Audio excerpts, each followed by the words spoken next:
How are you doing today, my lazy? Today we're going to be analyzing how to fix the side characters of Naruto. This episode is focused on Neji Hyuga and his many flaws that can be flipped into strengths. Let's dive in.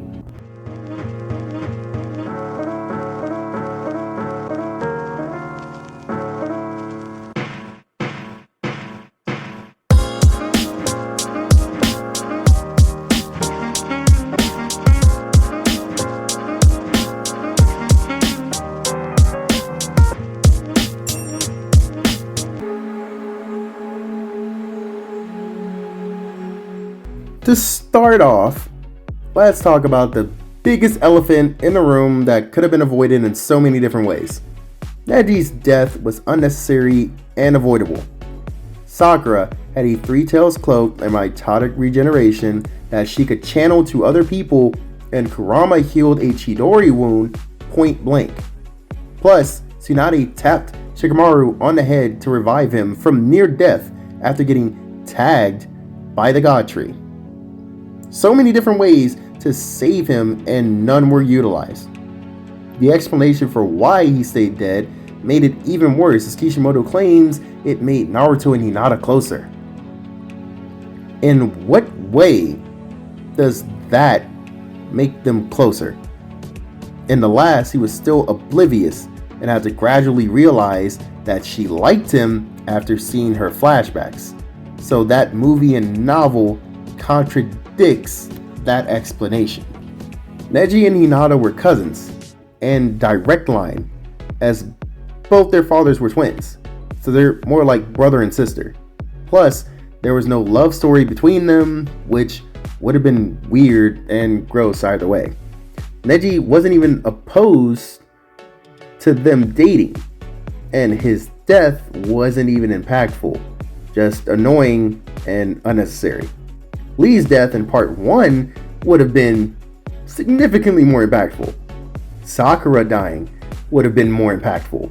Kakashi dying would have been more impactful. Tsunade dying would have been impactful. So many other deaths to choose from, and you chose one of the fan favorites that was already being disrespected.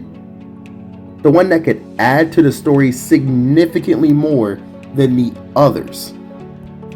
Now that we have the Neji rant out of the way, just like Hinata, we should have seen more Bagwajong mastery and expansion from Neji as well.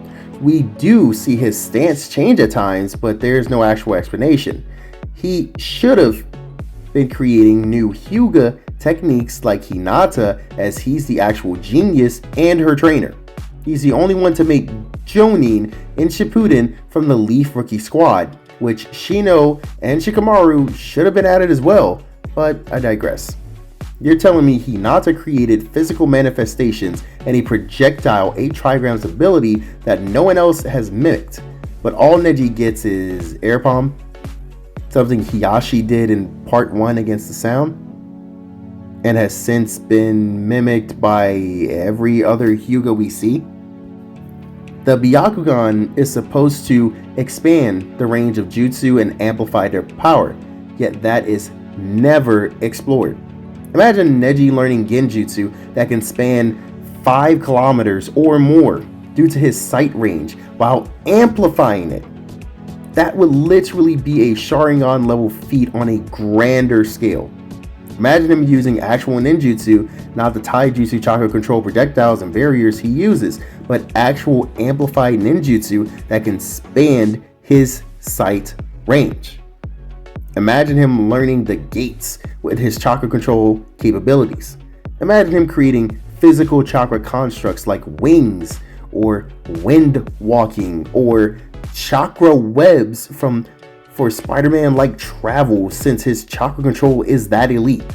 There's so many different things that could have been done with Neji, and they choose to kill him off. Like, share, subscribe, and until next time, stay lazy.